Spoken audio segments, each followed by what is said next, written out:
Student, new light की online class में आपका स्वागत है।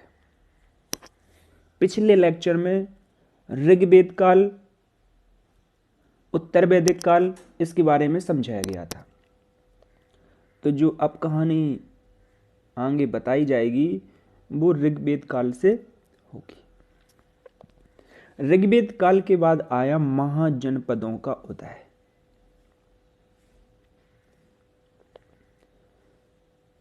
तो पाणिनि ने एक किताब लिखी है अष्टाध्यायी।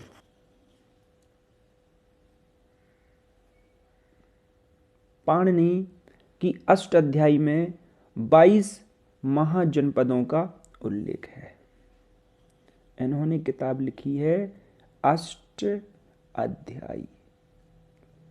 बहुत ही महत्वपूर्ण किताब है, बार बार एग्जाम में एक क्वेश्चन आता है। अष्टाध्यायी किसने लिखी? संस्कृत से संबंधित है, संस्कृत लैंग्वेज में है,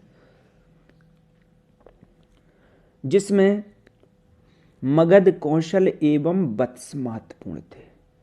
3 महाजनपद थे महत्वपूर्ण।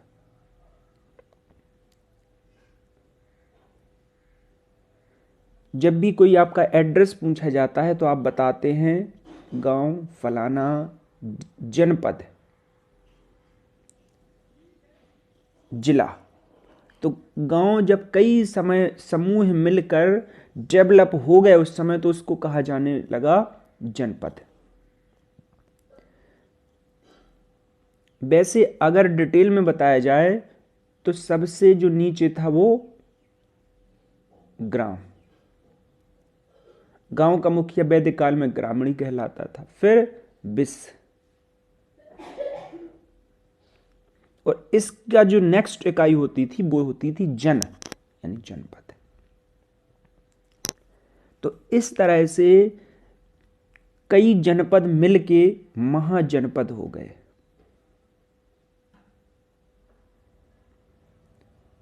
अब कुछ महाजनपद बहुत ही फेमस हो गए,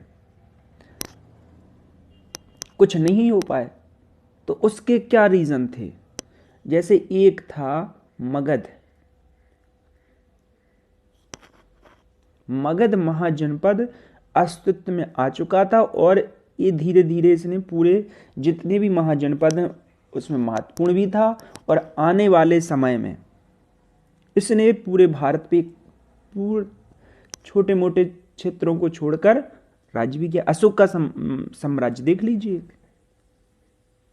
अभी आप पढ़ेंगे नंदवंश में महान पद्मनंद, घनानंद, इस तरह से।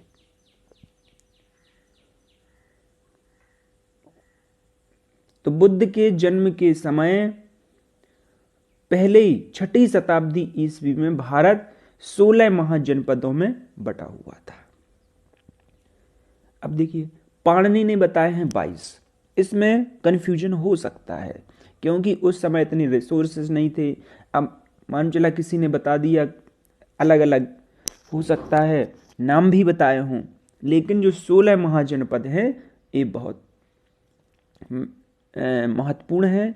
और ज़्यादातर जो उस समय तत्कालीन साहित्य है उसमें 16 महाजनपदों का जिक्र हुआ है। अब देखिए बौद्ध ग्रंथ है अंगुत्तर निकाय, इसमें 16 महाजनपदों का जिक्र है। अब क्वेश्चन यहीं से आ गया। एक स्टार्टिंग में बताया था कि जो भी प्राचीन भारत पढ़ेंगे, अगर हमें कहीं से भी साहित्यिक स्रोत मिल जाए, किसी तरह से सोर्स मिल जाए, उसी से ही इतिहास का निर्माण होगा। तो यहाँ पे अंगुत्तर निकाय जो बौद्ध ग्रंथ है उससे पता चल गया कि इसमें 16 महाजनपदों का जिक्र है। अब देखिए इनमें कौन कौन से महत्वपूर्ण हैं। इनमें अवंती मालवा वाला रीजन था। इसकी राजधानी थी उज्जैन या महासमती। उस समय महासमती बोलते थे। एक क्वेश्चन और आ गया, उज्जैन का पुराना नाम। अंग राज्य था, यानी अंग महाजनपद था, ये बिहार में था। इसकी राजधानी थी चंपा। काशी था, उसकी राजधानी थी वाराणसी, अभी भी है। जितने भी वैदिक ग्रंथ है उसमें काशी का उल्लेख है ना। कुछ लोग तो कहते हैं कि काशी किसी देवता के त्रिशूल पर बसी है। कौशल ये फैजाबाद वाला एरिया था। इसकी राजधानी श्रावस्ती, अयोध्या। मल्ल गोरखपुर, कुशीनारा और पावापुरी। पांचाल अहिछत्र और काम्पिल्य। और वत्स कौशाम्बी, गांधार, तक्षशिला। तक्षशिला विश्वविद्यालय भी बनेगा अभी। ये जो दो राजधानी दिख रही तो ये 2 पार्ट में डिवाइड थी। जैसे पूरा राज्य है, ये इधर से डिवाइड कर दिया पूर्वी, इधर से कर दिया पश्चिमी, इस तरह से। तो आप वत्स को जानते रहिए। इसकी राजधानी कौशाम्बी और गांधार, पेशावर वाला रीजन जो इस समय पाकिस्तान में है, इसकी राजधानी थी तक्षशिला।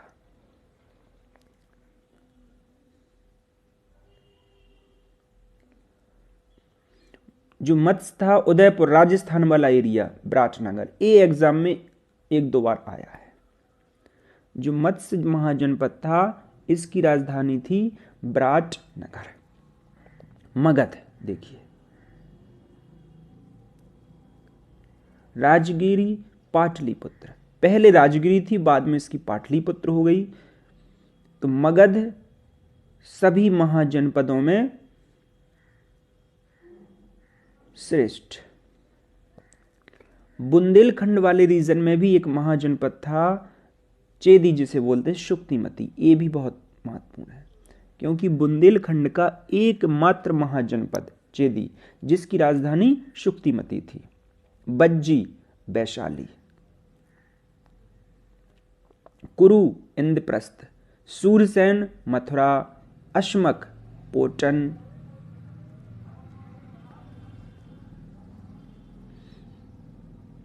कंबोज, हाचक, राजपुर। अब ये जितने भी 16 महाजनपद बताए हैं इसमें ये अस्मक जिसकी राजधानी पोटन है ये भी महत्वपूर्ण है। क्यों?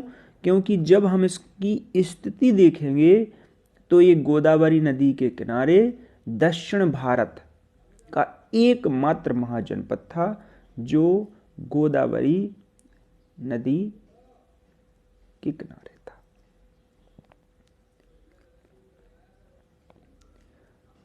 ये जो भी 16 महाजनपद हैं 2 विधियों से शासित थे, एक था राजतंत्र और एक था गणतंत्र। इन दोनों में क्या डिफरेंस है? राजतंत्र वंशानुगत शासन होगा। यहां पर अगर राजा है और अगर ये मर गया तो इसका पुत्र ही इसके बाद बैठेगा, ये मर गया तो इसके बाद इसका पुत्र आएगा। इस तरह से इसमें कोई जो अभिव्यक्ति या जो राइट की बात नहीं होगी, अधिकारों की बात नहीं होगी। और भी राजतंत्र में खामियां होती हैं। पब्लिक को अधिकार नहीं होगा, जो कर होगा वो जबरदस्ती लिया जाएगा, कोई विरोध नहीं कर सकता और हो सकता है ज्यादा भी हो। और राजा के जो शब्द हैं वो वाक्य भी हो सकते हैं, है ना। फ्रांस में लुई जो शासक थे, ये लोग कहते थे कि हमारे शब्द ही हमारा शासन है, या जो हमने कह दिया वो अमिट हो गया, वो मिट नहीं सकता।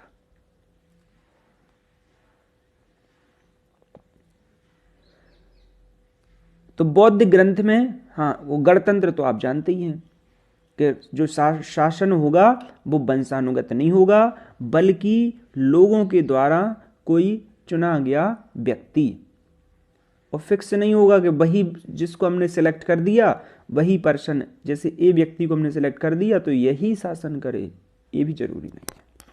हो सकता है अगली बार पब्लिक किसी और को सिलेक्ट कर दे। तो अभी बताया कि जो 16 महाजनपद हैं इनका बौद्ध ग्रंथ में तो उल्लेख है ही, जो अंगुत्तर निकाय था।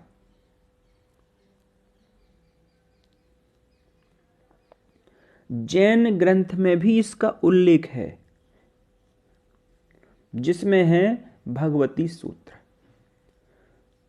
तो बौद्ध ग्रंथ में अंगुत्तर निकाय हो गया और जैन ग्रंथ में भगवती सूत्र। ये बहुत ही है, ये एग्जाम में आया है क्योंकि 16 महाजनपदों का जिक्र बौद्ध धर्म और जैन धर्म में मैच हो गया।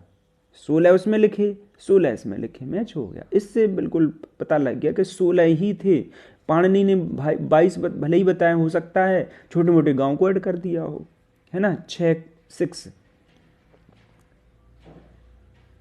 हो सकता है इधर उधर का कुछ सुना हो श्रुति के आधार पर वो भी ऐड कर दिया हो। तो इस तरह से 16 महाजनपद ही उस समय अस्तित्व में थे। अब देखिए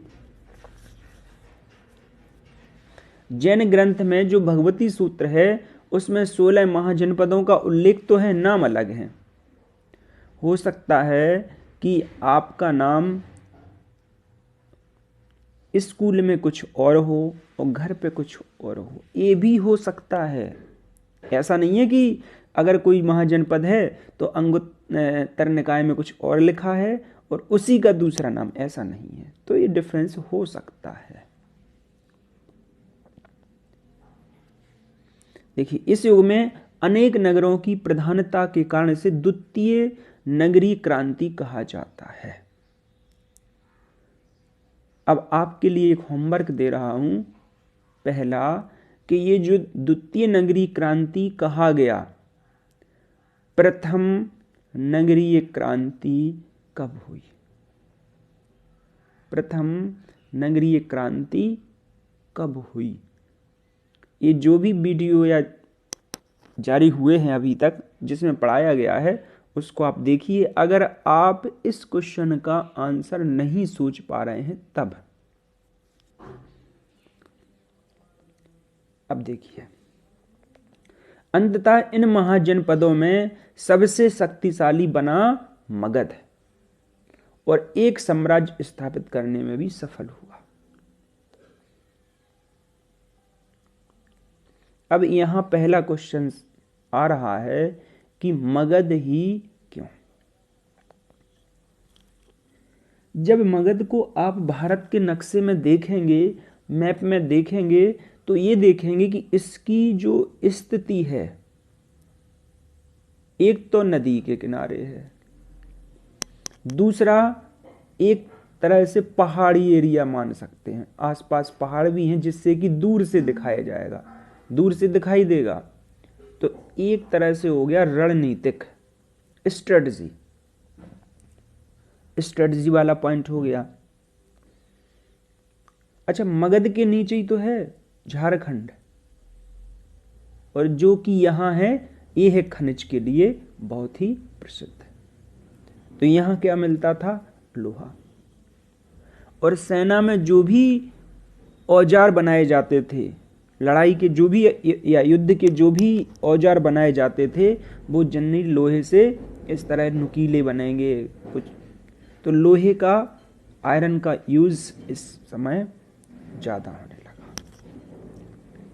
और भले ही लोहा के साक्ष्य अतरंजी खेड़ा में मिले हों, लेकिन सबसे ज्यादा यहीं पाए गए उस समय पास में झारखंड। तो इसकी वजह से अगर किसी राजा को शक्तिशाली बनना है तो उसकी सेना का शक्तिशाली बनना जरूरी है। तो यहां पे लोहा मिला, इसका फायदा मिला इन लोगों को। इसके बाद हाथी भी थे यहां के जंगलों में। पहले के जो शासक होते थे, ये घोड़े तो आए बाद में, जब अरबी व्यापारी आए या अरबी शासक आए या पश्चिमोत्तर भारत में जिन लोगों ने भी आक्रमण किया, वहां से घोड़े का महत्व धीरे आया। अच्छा, वैदिक काल में तो इसका महत्व था, लेकिन हाथी का जो यूज हुआ वो सेना में हुआ।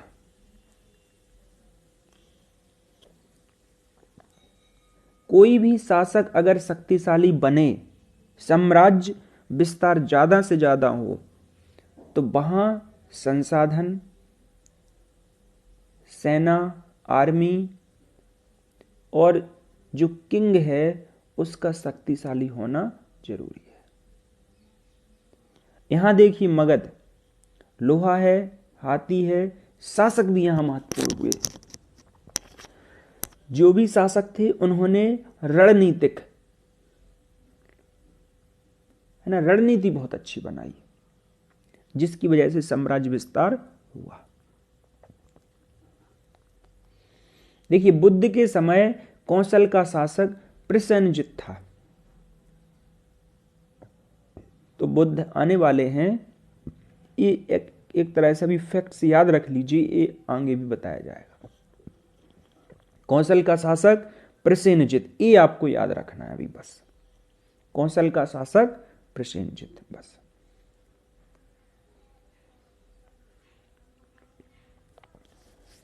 उदयनवास की कहानी कौशांबी राज्य से संबंधित है।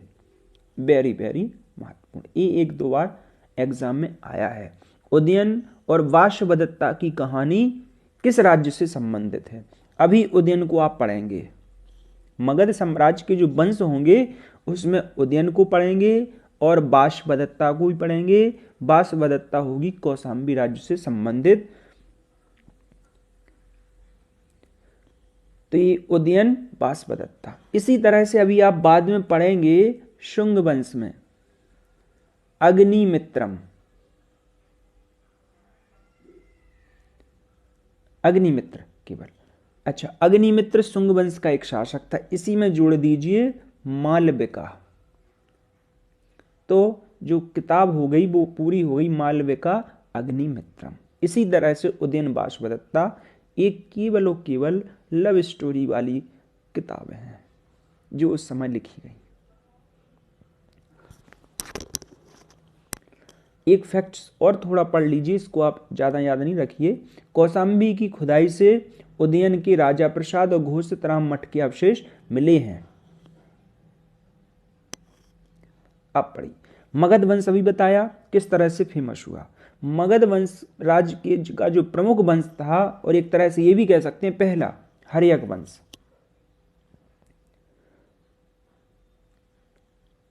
तो अभी हमने बताया कि किस तरह से मगध राज्य बहुत ही धीरे धीरे फेमस राज्य होता गया।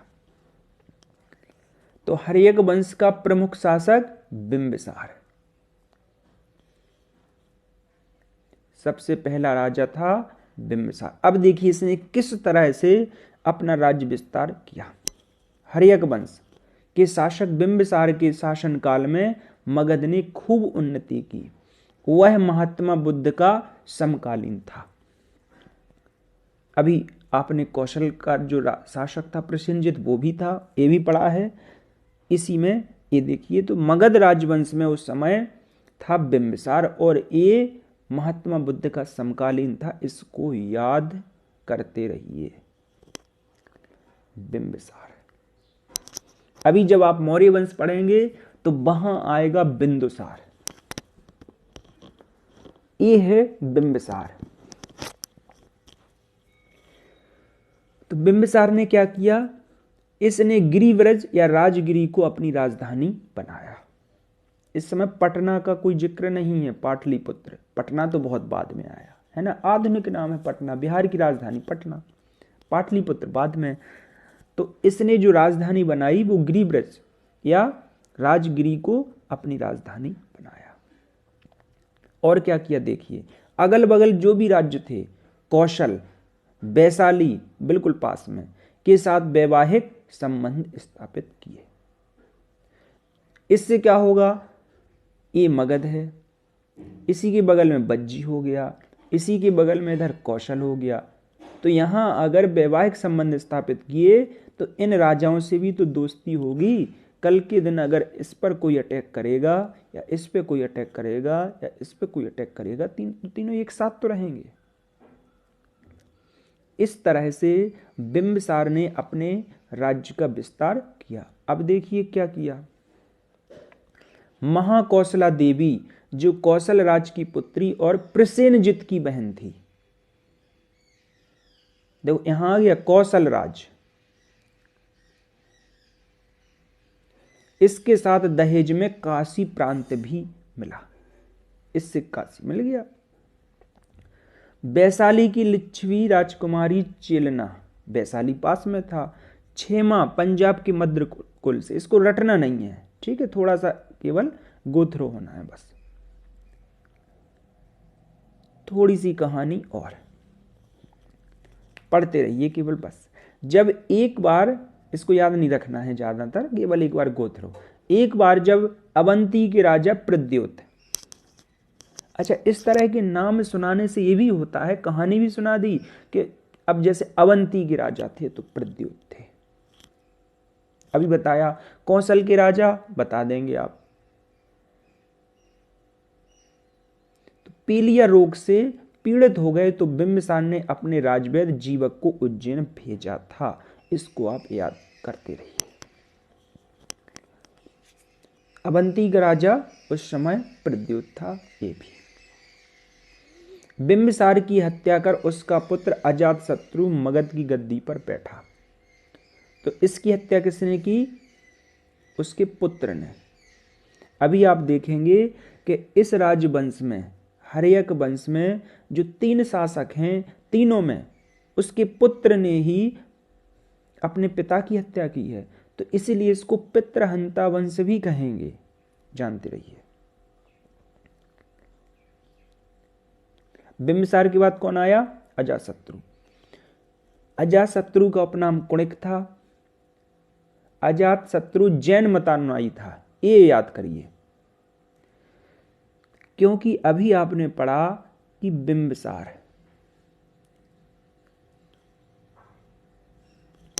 की जो हत्या की अजातशत्रु ने की, उसके पुत्र ने।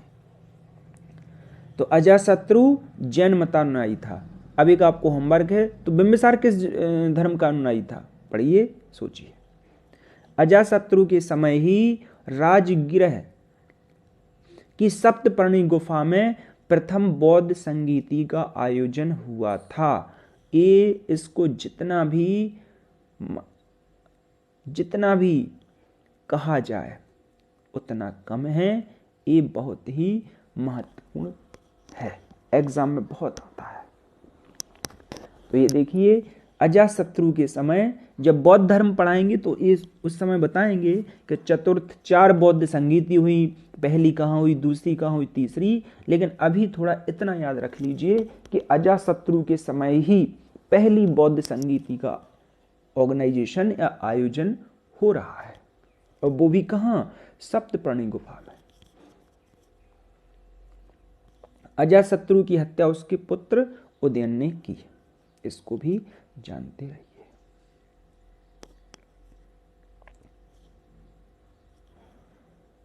तो अजातशत्रु की हत्या किसने की? उदयन। उदयन ने पाटलिपुत्र को अपनी राजधानी बनाया।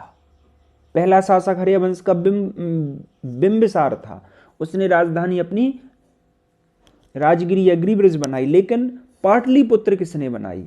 उदयन। यहां से पाटलिपुत्र मगध साम्राज्य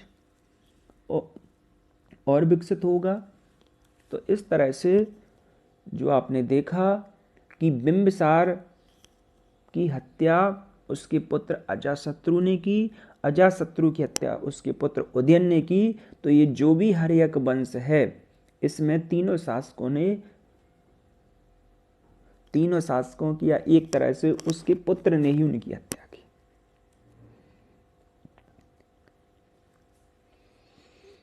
नेक्स्ट, तो हर्यक वंश के बाद शिशुनाग वंश ने गद्दी संभाली। इसने अवंती को अपने राज्य में मिला लिया, वैशाली को राजधानी बनाया। देखिए शिशुनाग वंश में, देखिए अवंती कहां है? मालवा वाला रीजन, अभी बताया। तो शिशुनाग वंश में या शिशुनाग वंश ने जो मालवा वाला रीजन है वहां तक जीत लिया है।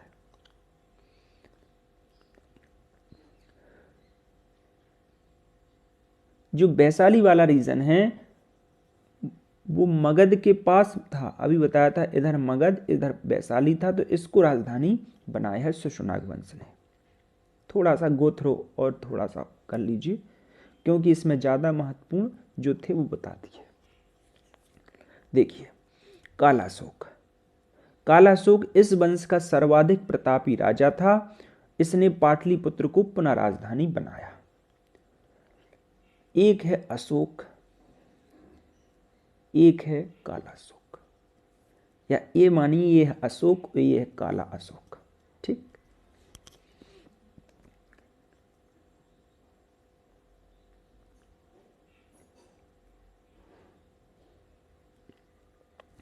प्रथम बौद्ध संगीति हो गई अजातशत्रु के समय। द्वितीय बौद्ध संगीति कब होगी? कालाशोक के समय। तो इस समय बौद्ध धर्म दो भागों में बट गया, स्थविर और महासंघिक। ये क्या है? जब बौद्ध धर्म बताएंगे तब बताएंगे कि स्थविर जो धर्म था, जो परंपरा चली आ रही उन्हीं को मानेंगे, और महासंघिक कुछ नए सिद्धांतों को भी अपनाएंगे। और बाद में जब चतुर्थ बौद्ध संगीति में होगा तो हीनयान और महायान बौद्ध धर्म दो पार्ट में डिवाइड और होगा।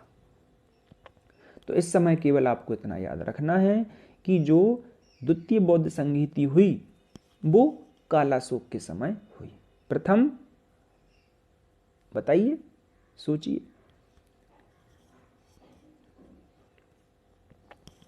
शिशुनाग वंश के बाद जो वंश आया वो आया नंद वंश। इस वंश का संस्थापक था महापद्मनंद और इसका पुत्र था घनानंद।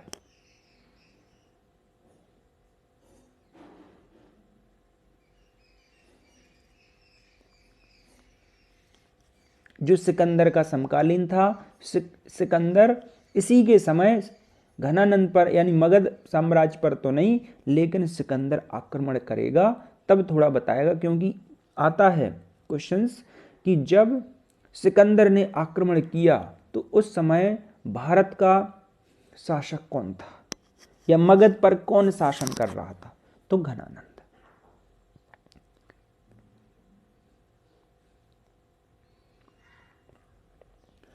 अब जो सिकंदर ने आक्रमण किया और उस समय के जो विदेशी इतिहासकार थे उन्होंने इसे अग्रमीश कहा। यहां नाम इसका घनानंद है और वहां ग्रीक लेखकों ने बताया है अग्रमीश। तो ये थोड़ा सा यहां पे पढ़ लीजिए।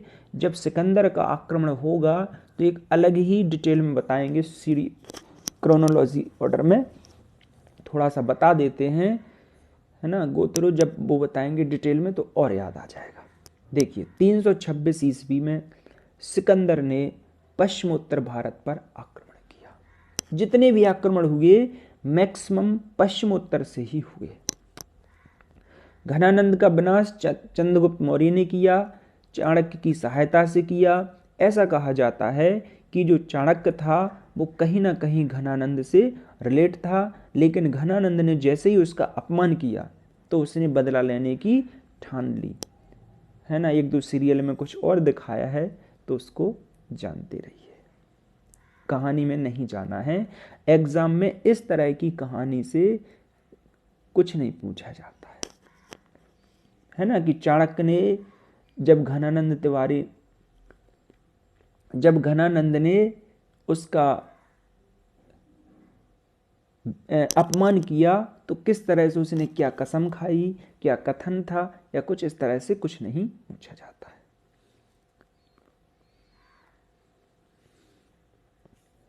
ये चीज हमने आपको बता ही दी कि मगध साम्राज्य की जो सफलता थी वो किस तरह थी। लोहे की उपलब्धता, सामरिक दृष्टि से उपयुक्त राजधानी चुनना, है ना, हाथियों का प्रयोग, विवाह कूटनीति, मैरिज डिप्लोमेसी, इस तरह से सब आपको बता दिया। ये जो चीजें सामाजिक आर्थिक परिवर्तन है इसके बारे में थोड़ा सा और पढ़ लीजिए। इस काल में अनेक नगरों की स्थापना हुई। इन नगरों में बहुत से कारीगर व्यापारी रहते थे। सबसे पुराने सिक्के यहीं पर आहत सिक्कों का जिक्र होगा। ये सिक्के चांदी के बने होते थे। इस युग में सामाजिक जीवन की जटिलता आने लगी। वर्ण व्यवस्था के कारण क्षत्रिय व वैश्यों ने ब्राह्मणवादी व्यवस्था के विरुद्ध विद्रोह कर दिया। अभी आप देखेंगे किस तरह से जैन धर्म, बौद्ध धर्म और भी अनेक धर्म, केवल 2 धर्म नहीं, और भी अनेक धर्मों का इस समय उत्थान होता है। किस तरह से, ये देखिए, वैश्यों ने इस आंदोलन का समर्थन किया, सहयोग किया। संभवतः ऐसे धर्म की खोज में थे जहां पे सामाजिक प्रतिष्ठा मिले, क्योंकि जिस तरह से समाज में व्यवस्था ब्राह्मण, क्षत्रिय, वैश्य, शूद्र, इनके बीच की जो खाई थी वो और बढ़ती गई। लोग हिंसा व युद्ध को रोककर व्यापार को बढ़ावा देना चाहते थे, पशु बलि रोकना चाहते थे, पशु बलि को रोकना चाहते थे, जिससे कि जो पशु हैं वो कृषि में उपयोग हो सकें, क्योंकि प्रचलन ने व्यापार और वाणिज्य बढ़ाने में सहायता की। इससे वैश्यों का महत्व भी बढ़ा। वैश्यों ने जो जैन धर्म और बौद्ध धर्म है इनके प्रचार में भी भूमिका बढ़ाई। तो इस तरह से ये मगध के जो राजवंश थे महत्वपूर्ण वो बता दिया। अब जो नेक्स्ट टॉपिक होगा वो बताया जाएगा धार्मिक आंदोलनों का उदय। ये बहुत ही महत्वपूर्ण है, क्योंकि जब आप प्राचीन भारत पढ़ेंगे तो इसमें भी धार्मिक आंदोलनों का उदय होगा। इसके बाद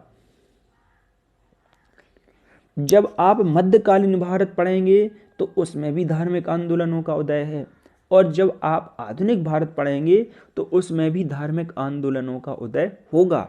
तो इस तरह से 3 पार्ट हैं इतिहास के, और तीनों पार्टों में धार्मिक आंदोलन का जो चैप्टर है ये बहुत ही महत्वपूर्ण हो जाता है। तो इस तरह से जो ये चैप्टर था, ये जो टॉपिक था, यहीं पर ख़त्म करते हैं, और उम्मीद करते हैं कि जो आज का जो लेक्चर है ये आपके एग्ज़ाम पॉइंट ऑफ व्यू से बहुत ही उपयोगी सिद्ध होगा। पढ़ते रहिए, है ना। अगर आप पुराने जो लेक्चर हैं उनको भी पढ़ते रहिए, रिवाइज करते रहिए। इसी के साथ थैंक यू।